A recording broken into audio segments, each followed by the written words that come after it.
Hello, traders. In today's video, we will examine how to trade pullbacks, determine whether they are valid or invalid, and discuss the types of pullbacks. Please stay tuned with us for more. First, let's delve into examining the basic principles, reasons for formation, and types of pullbacks.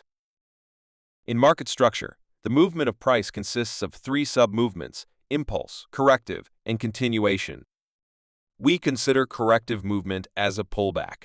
If this pullback is valid, it can lead to an effective break of structure and consequently provide us with the right entry area into the trade.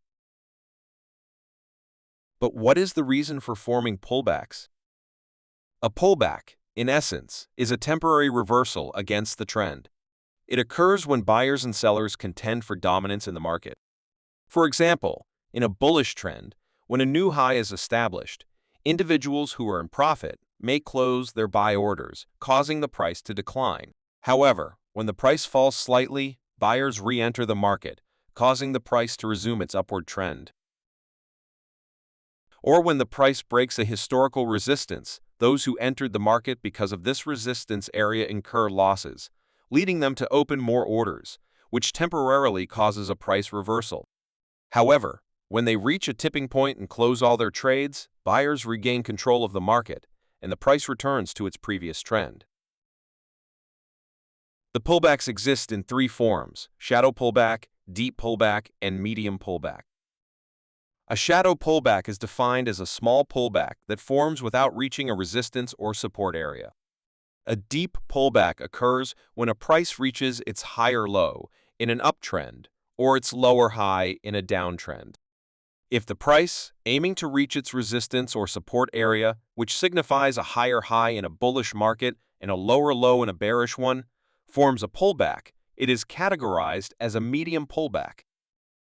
In the following, we examine both valid and invalid pullbacks, and then delve into the process of trading on pullbacks.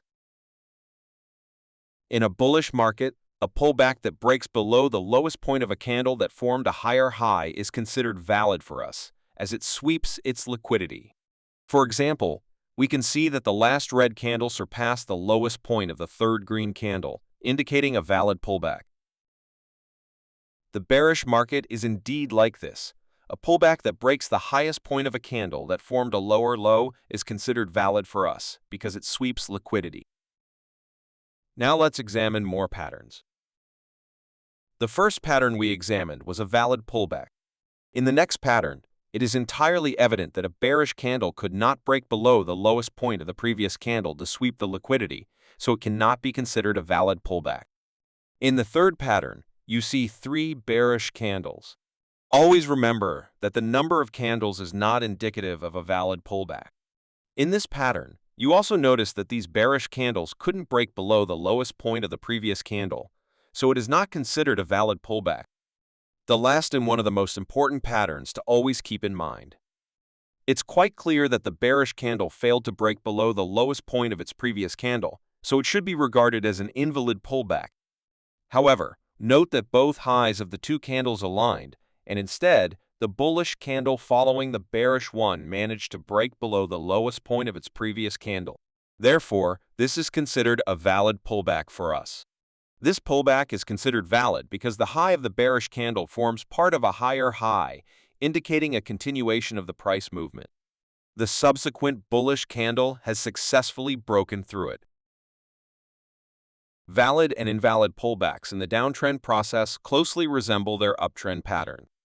We will proceed to examine the pullbacks on the chart and then discuss how to trade them. If this video has been helpful to you so far, please don't forget to like and subscribe to us. Now let's identify valid pullbacks on the chart. According to the definition we've discussed, in an uptrend, the first step is to identify the higher high. Then, we consider the trend that caused its break as a pullback. It is quite clear that the single bearish candle has managed to break its previous bullish candle, making this movement considered as a valid pullback. Remember that the number of candles does not determine the validity of a pullback. In the following move, the price reached a new high, but the subsequent bearish candle failed to break it and couldn't form a valid pullback. However, With the next price movement and the formation of a new high, this trend was broken, leading to another valid pullback. The next valid pullback formed is a medium pullback. Upon reaching the previous resistance, it has changed direction again and resumed its upward trend. But would the next move also be considered a valid pullback? The answer is no. Even if bearish candles have managed to break the previous bullish candle, it is not considered a valid pullback because the preceding bullish candle did not establish a higher high. Remember, for a valid pullback to occur, a new high or low must be formed, and then that high or low must be broken.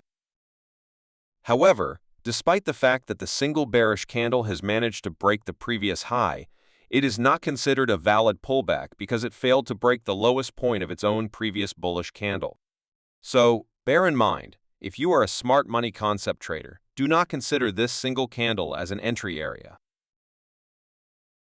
The next pullback is valid for us because bearish candles break the previous bullish candle's lowest point. However, it's important to observe the price action afterward. Following the pullback, the price forms several equal highs and lows, turning this area into a liquidity zone. Therefore, it's essential not to mistake the liquidity zone for a valid pullback. Next, we will demonstrate how to enter trades during pullbacks. As mentioned previously, we recognize three types of pullbacks.